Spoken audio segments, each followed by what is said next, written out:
Welcome to the Bar Exam Toolbox podcast. Today we are talking about how to pass the bar exam in 10 days and why this plan is a bad idea. Your Bar Exam Toolbox hosts are Alison Monahan and Lee Burgess. That's me. We're here to demystify the bar exam experience so you can study effectively, stay sane, and hopefully pass and move on with your life. We're the co-creators of the Law School Toolbox, the Bar Exam Toolbox, and the career-related website Career Dicta. Alison also runs the Girls Guide to Law School. If you enjoy the show, please leave a review on your favorite listening app and check out our sister podcast, the Law School Toolbox podcast. If you have any questions, don't hesitate to reach out to us. You can reach us via the contact form on barexamtoolbox.com, and we'd love to hear from you. And with that, let's get started.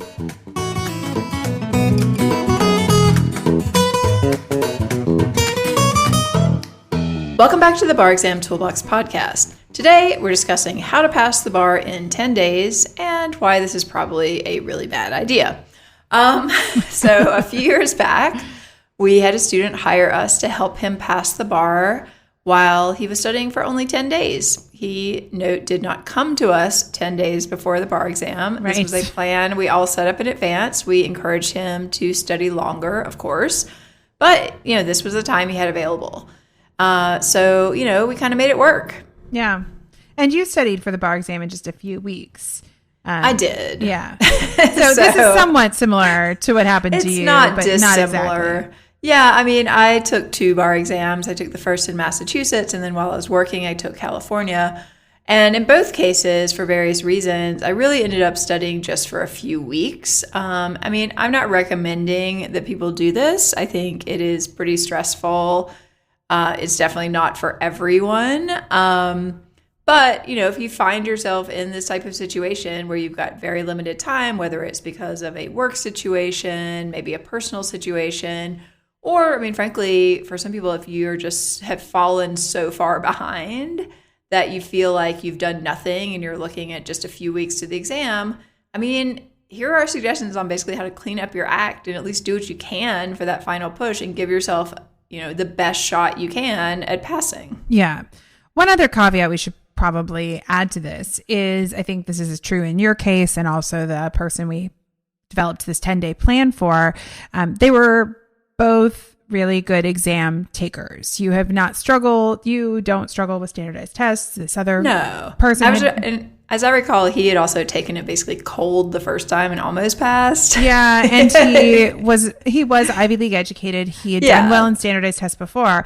Again, I don't think that standardized tests mean that you're smarter than others or not. It has nothing to do with that. Some people are better at taking them. Some people are better at them. So basically some people's mind works in the way that the test rewards, and that makes the test easier for you. It does not mean that those people, myself certainly included, are better at being lawyers. I don't think that's true at all. But for something like the MBE, I'm really good at that sort of test. Yeah. So, others of us who have to study more for those hate you for that, but it's okay. We all have our strengths and weaknesses. It is what it is. I'm a quick thinker, but not a deep thinker. Other people are deep thinkers, and they're the ones who are sitting, toiling away, being appellate lawyers and things like that. That wasn't really my scene. But I am good at taking the bar exam. Yeah. So if you are in a situation where you're either, have very limited time or you're triaging because your study plan has gone to crap and you have to kind of start over and you have very limited time, this is kind of what we would recommend to do to give yourself a shot at passing. Again, not a great shot, but a shot. So the first thing is you are not making your own outlines. So you've got to get some good condensed outlines. So the ones we like Smart Bar Prep, because they note what are the most heavily tested issues on the essay portion of the bar exam. They have outlines for both California and the UBE. We like lean sheets as well because they are very lean, although some people find that they might be a touch too lean if you're not familiar with all the areas of the law. But the reality is, even in the best of circumstances, you don't have enough time to learn all of the law. So do not get an outline or a quote mini review that is 400 pages long and try and study from that, because you don't have time to do that. You don't have time to learn all that law. It's not possible. Yeah, and I think, given my, in my experience, one of the things you have to really drill down and really think about is, what do I actually already basically know and what am I totally unfamiliar with? And so that's kind of the first question I would be asking here. So for example, I think on anyone sitting for the bar, there are probably topics you've never seen before. You haven't taken a class on it, that kind of thing. And if those topics are likely to show up, you've really got to make sure, in that case, you may need a little bit more detailed outline. You're probably going to need some extra time. So, for me, like, for example, in California, it was community property. Right. I can't just read a community property, like, condensed outline and have any clue what is going on in this subject. Right. But, you can get something else and read it and basically give yourself I think I gave myself a day, maybe 2, to learn community property. Yeah. And you're not learning at a super detailed level at that point, but that's sufficient. But then didn't need and couldn't take 2 days to learn something like torts. Like, you're going to kind of have to rely on the knowledge you already had, which hopefully is still in your brain someplace, and then just work from these condensed outlines. And, you might not have every single detail, but hopefully a lot of this is coming back to you. And when you are deciding what to spend your time on, when you're going back through, let's say torts is a great example. So you open up a torts outline and you're like, okay, I remember negligence, basically. Maybe I don't remember the exact rules for when someone's a leasee, when someone's a licensee or a trespasser or something like that. I've got to go learn those details, but you might be able to create a lot of the structure around this basic law. Right. You basically understand there's a difference between, like, if you're, a trespasser on property versus an invitee, and, you kind of like, okay, I understand that concept exists. Right. But I think where people go wrong is they will go through, even take this step and say within the outline, these are the areas where I have some weaknesses on my knowledge of law, but then they spend a lot of time on things that don't show up on the test very often. And that's problematic, because if you are learning a detailed nuance or an issue that is almost never tested, the likelihood that is going to show up on the test and that you're going to be rewarded for all that time is pretty low. Yeah, absolutely. And I think it's interesting. The other day, I was going through some materials on evidence, starting with the MBE subject matter outline. And the fascinating thing there is they literally tell you exactly what material is going to be tested on the MBE. So, it gives you, say for evidence, it gives you a multiple page outline of the substantive law they might test. It breaks it up into, I think, 5 different sections. It tells you, section 1 is going to be X% of the test. Section 2 is going to be X%. Sections 3, 4, and 5 together are going to be X%. So you can look at that and kind of say, they're kind of telling me, like, basically what I really need to focus on. And then if you go, I think I went to the Smart Bar UBE outline and kind of cross-checked this just out of curiosity. This is what Lee and I do for fun. Exactly. Cross-checked the MEE evidence question outline where they've marked up literally, like, these are the highest priority topics, these are the lower priority topics. Cross-checked that against the MBE outline and kind of highlighted what showed up on both. And it's not really that shocking, but a lot of the same materials showed up on both, which really tells you, if you have 1 day to get fully up to speed on evidence, these are the things you need to be focusing on. And if you do not know these things, you will not be able to do an essay or MBE questions on this topic. 80% of the stuff, probably less important, but there's this 20, there's this core set of materials. I'm like, if you do not know hearsay and you do not know, these 5 out of the whatever 18 exceptions, you are going to be in major trouble. Yeah. And it's all about being strategic. You have to be strategic. Even if you have 2 months to study for the bar, you have to be strategic. But if the more condensed your time is, the more focused you have to be. And we find students getting lost in the weeds of law that is definitely not going to be on the test all the time. Like, all the time. And then we get these emails. It's like, I've been parsing through 6 outlines to find the perfect rule for this family law, rule that could show up on this one exam. It's not going to show up. Well, and if it does show up, any of those 6 rules, even of those 6 different versions you've looked at, would basically be fine. Right. That's true. Just pick one. Doesn't matter. If it's in an outline that's being sold as bar study materials, the likelihood of it being so far off base that you're going to fail the bar if you use it is extremely low. Yeah. So you've got to, think about what you're studying and spending your time on. And I think you're going back to what you said earlier that I think is an important note is about something like community property in California that is not typically especially taught in schools outside of California. Like, that is a heavily tested subject. you have to know it. It comes up on almost every test. It is crossed over with wills, which is also almost on every test. So like that's a good use of your time, but nuanced laws in business associations that are not tested all of the time may not be what make your list to study before the test. Yeah, I mean, I think frankly, you've got to also be thinking like, all right, I've got to be really solid on the 7 MBE subjects. And conveniently enough, those also typically show up as essay questions. So, if you're looking with, I remember in Massachusetts, like they did something about commercial paper. Mm-hmm. And I was like, okay, that might show up someplace, but like, I need to look at that, but I probably don't need to dive into it in the way that I need to dive into, say, evidence, because that is going to show up across the board. Right. And there may be, in California, you're going to have federal distinctions and California distinctions. Like that is stuff that is on your must-know list. Yep, exactly. All right, let's move on to the next thing that you have to think about is you have to practice all areas of the exam. You cannot ignore big chunks of the exam. And I think one mistake... maybe. No, I think one major mistake, I'll be honest, I don't think I ever took a performance test, but I wouldn't recommend it. You are an awfully good writer. The thing is, I do think the performance test is one of my pet peeves because it is not for most people who are good test takers and excellent writers. It is not a complicated thing. Most people can do pretty well in their first one. The reality is that since you don't need to know any law for the performance test, that's not one you want to muck up. Like you need to make sure that it's solid because you could knock that one out of the park and that could totally cover your ass.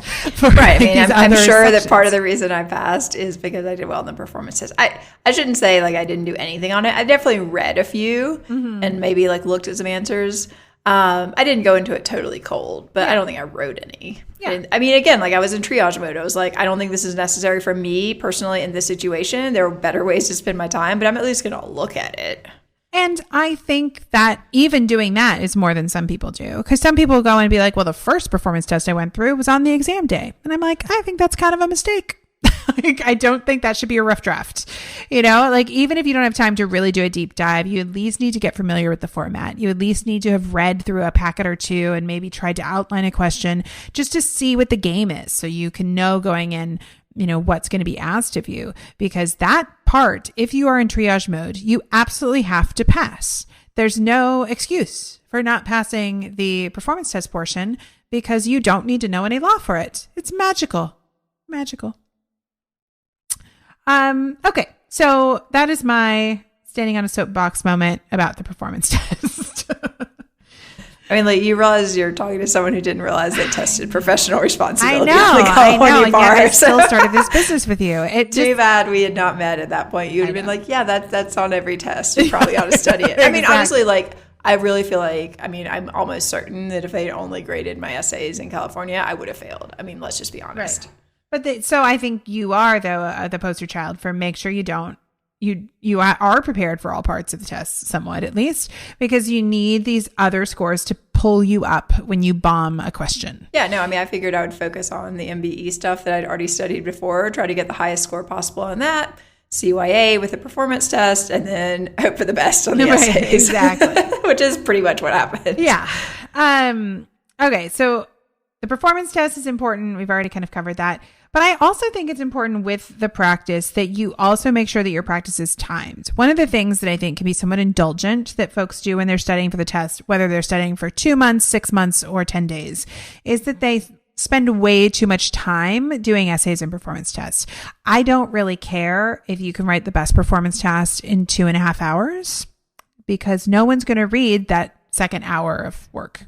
Right, exactly. It's like I spent all this time doing essays. You're like, well, how many did you do in that time frame? You're like, that doesn't really work with reality. Right, exactly. It's like, I'm glad you can write a passing essay in 90 minutes to 2 hours, but that's not what you're being asked to do. So make sure you're doing time practice, because the other thing you need to be very conscious of is time management.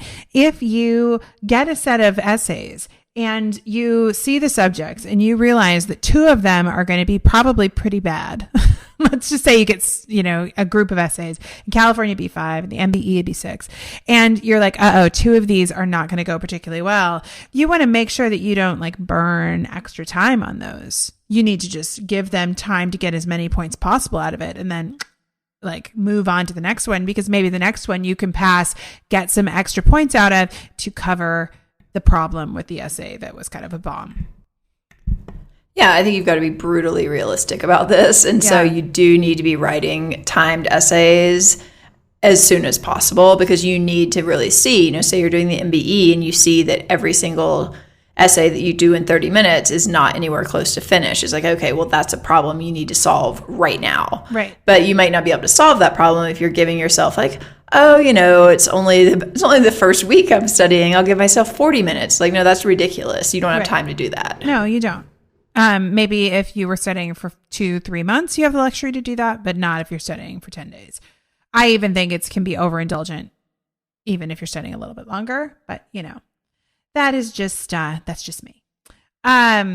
Okay, so let's move on to kind of the next point of this, that we need to be able to triage and then triage a little bit more after we do some triaging, because it's like you have to stop the bleeding. You have to come up with a plan. So you've got to be strategic about how you study. We've already kind of mentioned this, but you need to study the most heavily tested essay topics and the most heavily tested MBE topics. So Alison, you mentioned that if you go onto the National Conference of Bar Examiners website and you check out their subject matter outlines, they give you an idea of what is the most heavily tested on the MBE.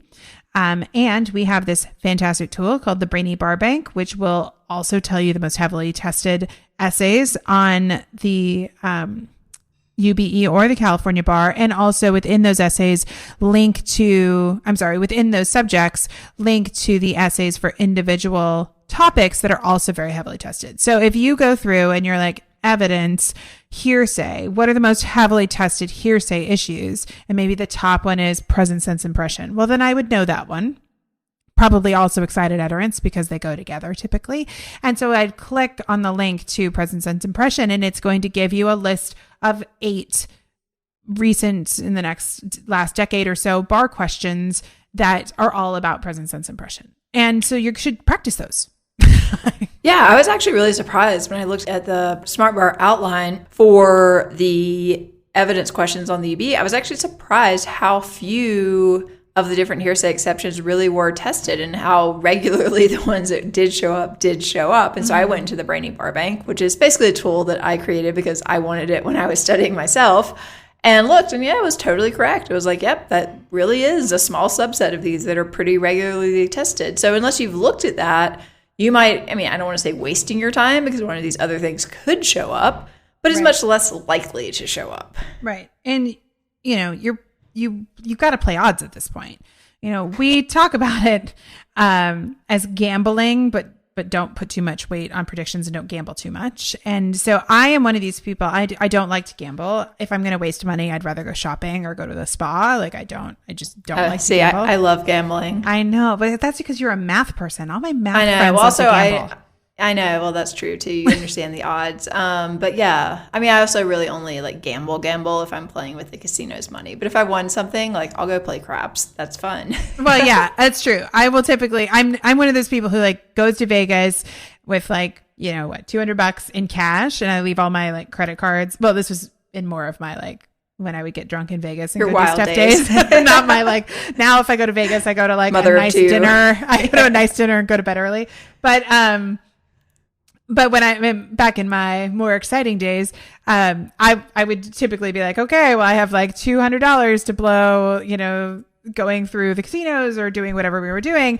And then I can gamble with whatever I get from those $200, but I'm not like getting more money. And it would be funny because one of my friends, I was a consultant and we used to travel a lot, and we ended up, a bunch of us met in Vegas, and he was like, oh, well, if you're out of cash, do you just want to like go borrow more from me? I could just go to the ATM. I was like, no, because the deal is that I left all those cards back in the safe at the hotel. I'm not allowed to get more money. No, it's fascinating. I had a boyfriend who would like claim he was going to do that. And he was a mathematician, would claim he was going to, he was a terrible gambler, would claim he was going to like not take more money out. And every single time he lost everything and he took all the money out. And I was just like, you're going to do this. Yeah. Anyway, we're off topic. We're off topic. I also had a boyfriend, or ex-boyfriend, clearly not my husband, but who was a professional poker player. And he like was all into poker because he could game he found it as a game that it wasn't gambling. It was a system that he could game. But well, poker is a game of skill. You're playing the other people at the table and paying the house a cut. Right. Craps I like because it actually has the best odds in any game. But anyway, we could do a whole podcast on why we do or don't like various gambling games. And what's awesome? That could be what people should do after they finish the bar. Go to Vegas. Yeah, when I see people playing roulette or something, I'm just like, oh my God, really? Like, just give them your money. I know. Okay, so we want you to game the bar kind of like craps or poker, not like roulette. Oh, very nice segue. Very nice. That's the way to bring it back. Yeah. So one of the things that you'll hear a lot of in this bar space, especially if you spend any time Googling at the end of the bar study prep period, is people are going to start to make predictions on what's on the test. And I'll be honest, I don't really like predictions because I don't like to gamble. What I do like are more probabilities, what is heavily tested and what shows up a lot. And sure, you can say, well, evidence was on one of the last essays and it won't be tested again, but then sometimes it is, and then you get screwed. There was a time when I sat for the bar that the bar company that I worked for made predictions and said, there is no way a remedies question without it being a crossover will show up on this test. No way. And it was question number 4. Nobody except the people who are writing the test knows what's actually going to be on the test. So be smart about it. For instance, in California, you're almost always going to be tested on professional responsibility and some form of community property and wills and trusts almost every season. Almost every single time. So know that stuff, but don't be like, I wonder if they're going to test con law. I wonder if they're going to do this. I wonder, or like the. Yeah. I would pretty much guarantee no one needs to look at the Dormant Commerce Clause again anytime soon. Having shown up on the last California exam, totally out of the blue, taking everyone by surprise. You don't then need to be like, oh my gosh, what if they test that? They're not testing that anytime soon. That was random and weird. Right. And they're going to find stuff that's random and weird. And I think that that's one of the things with the predictions that can get a little weird is somebody might say, okay, well, I think they're going to test con law this time. But oftentimes, especially con law is a great example because they test the weirdest rules in con law to trip people up. And so you could have spent a whole extra day studying con law and you probably still wouldn't have learned the law that was on the test. Yeah, that's a pretty broad subject range. If you say con law, what are you talking about? Are you talking about First Amendment? Or are you talking about separation of powers? These are not really that closely related. Right. If you can tell me for sure there's going to be a First Amendment question, great. I'll get up to speed on that. Yeah. But no one can tell you that. Yeah, exactly. So be thoughtful and don't just get sucked into a prediction because it can burn you, but be smart about how you're spending your time and think about what is likely to be on the test. And you might have to make some difficult choices. You might not be able to study everything and you've got to gamble. Just be smart about how you're going to gamble. Yeah, you're absolutely not studying everything in 10 days. No. Let's just face it. So I think you've got to focus really on attack plans, really condensed stuff, and actually memorizing those so that you can actually put the law down in an organized way. Oh, so it's almost like memorize attack plans was my next header on our notes. Yeah, I don't know. Weird. Yeah, in some ways, I think this could be an advantage to studying quickly because you literally don't have time to try to memorize a bunch of other stuff. So you just have to basically get out something like, if you're in California, say baressays.com has checklists or lean sheets or something like that, or, go through the most heavily tested high priority items on your smart bar prep. And you have to commit those basically to memory. Yep. You might forget a word or two or whatever, but you basically have to be able to spit that back out. And if you spend a couple of days just trying to memorize that stuff, you're actually going to be pretty well positioned and maybe even better off than someone who has spent, say, a week on a topic and has all this information in their head, but they haven't really organized it in a way that's useful for them. I agree. And I think one of the things that you just said that I think is an important point to reiterate is this idea that you have to be able to spit it back out. You are memorizing to put it down on paper. So you should be testing yourself by sitting at your computer and being like, what is my attack plan for the First Amendment if I get a First Amendment question? Or what is and then you should be able to write it out and type it out or hand write it out and do that over and over again. This stuff is boring, and memorizing this way can be very boring, but it can also be very effective because you need that muscle memory to go into the room and be able to say, oh, good, it's a First Amendment question. Here's my attack plan. Yeah, exactly. And then you basically just walk through that step by step. You're like, okay, what are the facts telling me? What is the law telling me? All right, put those together. And particularly on the MEE, I mean, you're talking 30 minutes. That is not very much time. I mean, this is literally like basically Pavlovian response type of stuff. Like, First Amendment question, write down the law. Okay, what are they telling me? How does that apply? Issue 1, issue 2, issue 3, conclusion, done. That's 30 minutes right there. Yeah, you have to be very precise on the MEE questions because they don't give you any wiggle room. So when you are studying the law, you have to be very precise. But the beauty is you don't have a lot of time to write down a lot of language. So don't memorize a whole bunch of language. You don't have time to write it down anyway. Yeah, I mean, you don't even have time to think about what language. Just find some very short outline and start memorizing it. Yep. Exactly. Basically, if you can get one of these outlines essentially in your head, you have a pretty decent shot at doing okay. Yep, exactly.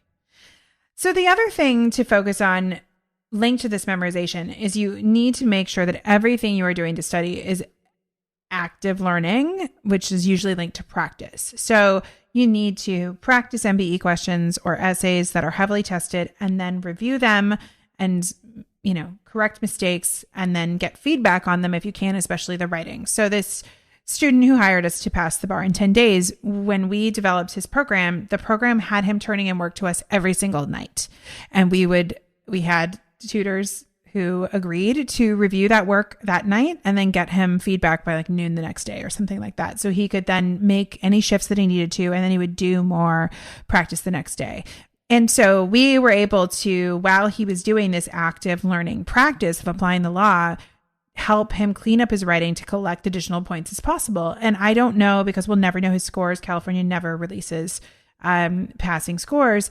We won't know how much he passed by. But I do think that making sure his writing was as clean and reminding him of things he could do to clean up his writing helped him collect a few extra points.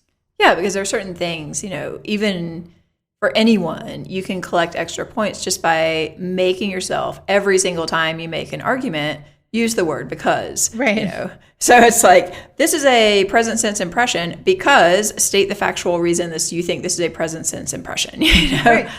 It's not that hard, but if you just, and it's repetitive and it's boring and it's tedious, but if you just do that over and over and over again, the person grading your exam is like, okay, they've identified this issue, present sense impression, points for that. They told me what it is. They told me why it is. Okay, great, full points. Next. Yeah.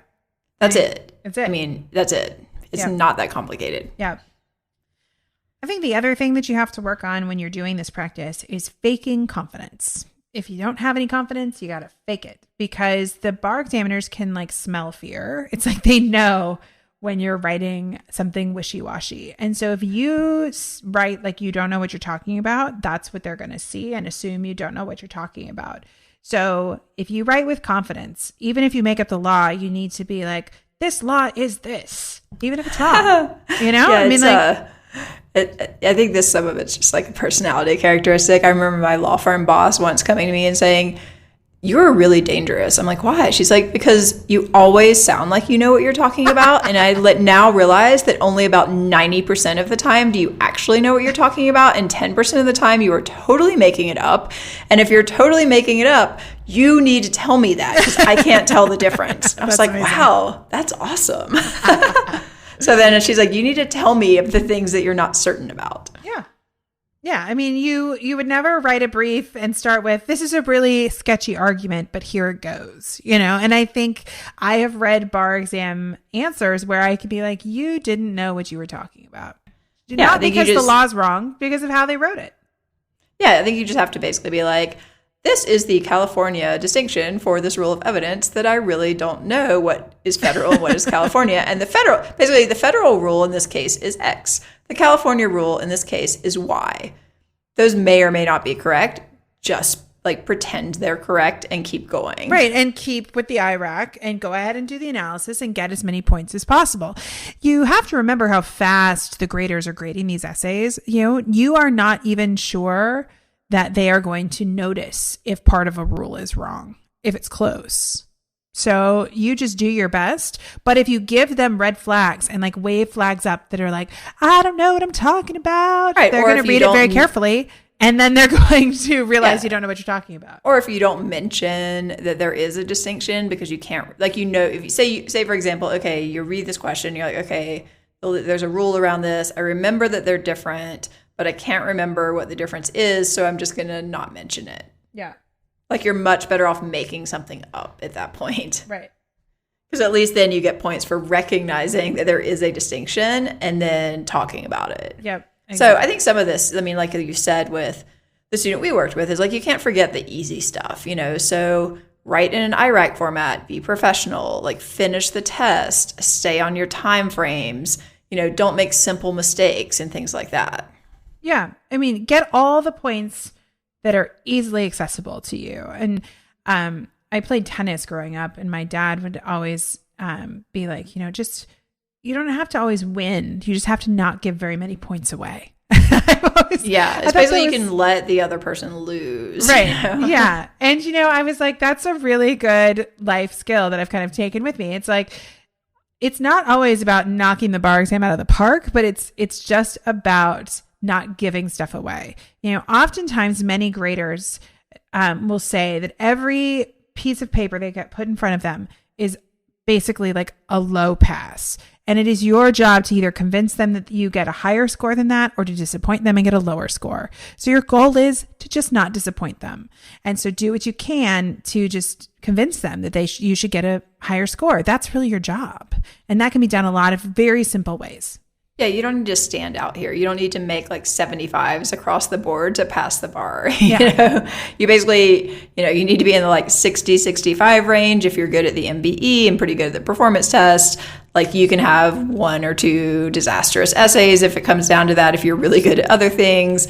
You got to play to your strengths here. But right. You've got, you can't just not finish like 3 essays or you're definitely going to fail. Yeah, exactly. It's just not numerically possible. Right, exactly. At some point, it becomes literally impossible to pass if you do not at least write a complete and somewhat coherent essay for every single thing that you've been asked to do. Yeah.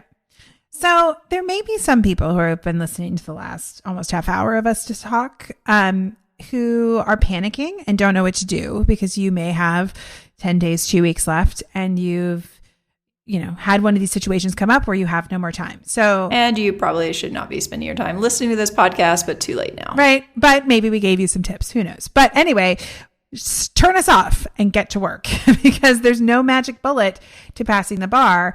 And you have to make sure you're not spending time on non-valuable researching of hunting for magic answers. There are bar providers who claim that they have magic answers out there, and nobody has them. The magic answer is being strategic and studying for the test. So nobody knows exactly what's going to be on the test. So stop researching the predictions. Like, there's nobody knows. The only people who know are the examiners, and they're not going to post it on the internet. Well, and also there are like a couple, maybe 1 or 2 like pretty valid-ish predictions that you've probably already found if you Googled for them. So just stop. Right, just stop. And then make sure you are focused on getting the most out of your study time. So turn off your devices. Make sure you're focused. Study in the right space. Make sure that you are taking breaks so you don't get burned out. Like, don't be like surfing the internet on your phone. Like, do what you need to do, but make sure that every hour you're putting in has a lot of bang for its buck. Yeah, absolutely. Because you don't have time to be like not focused when you're studying. No. And the flip side of that is you can't actually physically study like 18 hours a day and expect it to be productive. So you need to strategically schedule breaks, right. Meditate, go to a yoga class. When I was studying literally for 2 weeks for the California bar, I went to yoga twice a day. Yeah. That might sound like, oh my gosh, that takes 2 hours. It's like, yes, but it enabled me to actually focus for the entire rest of the day and night. So it was totally worth it. Yep.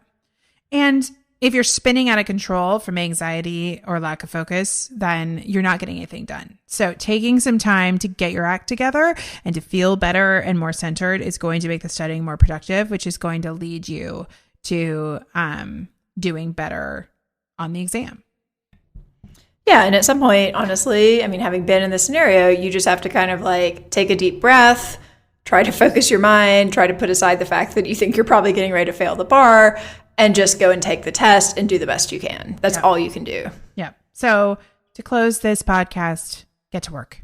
If you're in this situation, just Just get to work, be productive, do the best you can, and then the scores will fall where they fall. All right. With that, I think we are out of time. I want to take a second to remind you to check out our blog at barexamtoolbox.com, which is full of helpful tips to help you prepare and stay sane as you study for the bar exam. You can also find information on our website about our courses, tools, and one-on-one tutoring programs to support you as you study for the UBE or California bar exam. If you enjoyed this episode of the Bar Exam Toolbox podcast, please take a second to leave a review and rating on your favorite listening app. We'd really appreciate it, and be sure to subscribe so you don't miss anything. If you're still in law school, you might also like to check out our popular Law School Toolbox podcast as well. If you have any questions or comments, please don't hesitate to reach out to myself or Alison at Lee at barexamtoolbox.com or Alison at barexamtoolbox.com, or you can always contact us via our website contact form at barexamtoolbox.com. Thanks for listening. Good luck on your studying, and we'll talk soon.